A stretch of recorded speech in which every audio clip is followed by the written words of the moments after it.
Policija in Agencija za varnost prometa sta začeli s poostrenim nadzorom voznikov mopedov in e-skirojev. Ti so pogosto premladi, ne uporabljajo čelad, telefonirajo med vožnjo ali vozijo prehitro.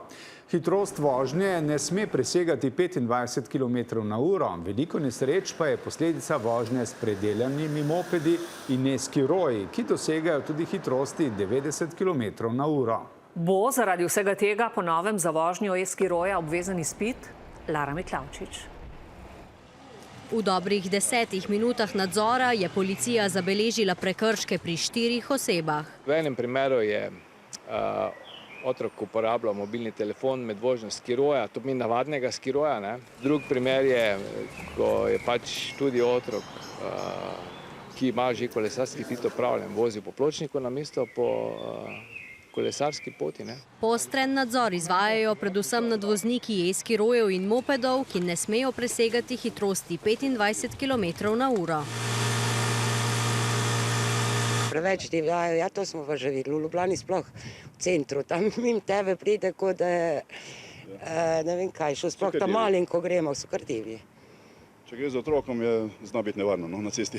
Nevarni so, ne pazujočite vidno nič na bremza. Predvsem mislim, da bi nadzor mogel biti bolj poostren. Lansko leto smo ugotovili nekaj manj kot 1300 prekrškov povezanih z temi vozniki, to pomeni električne skiroje in mopedov do 25 km/h, letos približno 350. Med najpogostejšimi prekrški pa neuporaba varnostne čelade, uporaba mobilnega telefona med vožnjo, uporaba slušalk med vožnjo, neprilagojena hitrost, neupoštevanje prometne signalizacije, vožnja v nasprotno smer in pa nedovoljena starost. Za vožnjo brez čelade in za uporabo slušalk ali mobilnega telefona med vožnjo morajo vozniki odšteti 120 €. Če se ne vozijo po kolesarski stezi oziroma po desni strani vozišča, jih to stane 40 €, kazen za previsoko hitrost pa znaša 250 €. Najpogosteje mogoče je za izpostaviti predelava mopedov do 25 km/h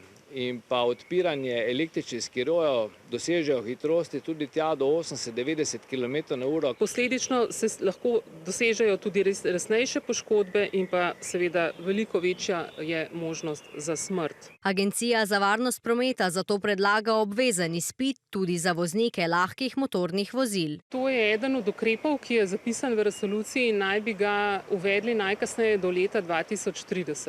Če bi bil predlog na mestu in bi prinesel nekaj dobrega za varnost cestnega prometa, bi ga absolutno podprli. Na policiji in Agenciji za varnost prometa še posebej pozivajo starše, da so za ustrezno uporabo vozil med mladoletniki odgovorni oni.